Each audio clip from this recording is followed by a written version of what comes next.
জিনেরা আগে আকাশের উপরে উঠে ফেরেশতারা কি বলে চুরি করে শুনে আসতো। হঠাৎ জিনেরা আর উপরে যেতে পারে না, উপরে যেতে চাইলেই ফাআতবাআহু শিহাবুন সাকিব, আগুনের পাথর মারা হয়। ঘটনা কি? সব জিনেরা বৈঠক বসালো। ঘটনা কি? আগে কত তথ্য আগে জেনে যেতাম, জেনে গণকদেরকে বলতাম, গণকরা আমাদেরকে ধন্যবাদ জানাইতো। তো এখন তো আসমানের সিকিউরিটি এত বেড়ে গেল কেন? কারণ কি? ওই যে শেষ নবী আসার কথা যে মনে হয় চলে আসছে, দেখো তো কোথায় আসছে উনি।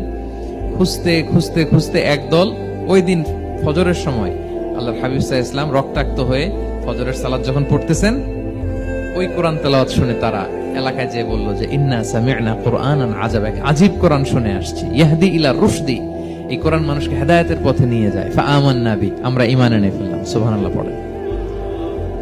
তো রাসূল সাল্লাল্লাহু আলাইহি ওয়াসাল্লাম তো এটা জানেন না। আল্লাহ তাআলা জিবরাইল মারফত জানালেন যে হে নবী, আপনি এসেছিলেন ম্যানকাইন্ডকে দাওয়াত দিতে তায়েফের, তারা দাওয়াত গ্রহণ করে নাই, ম্যানকাইন্ড রিজেক্ট করেছে। কিন্তু আরেকটা জাতি আছে যাদেরকে আপনি দেখেন না, তাদেরকে বলে জিন কাইন্ড, মানে জিন জাতি।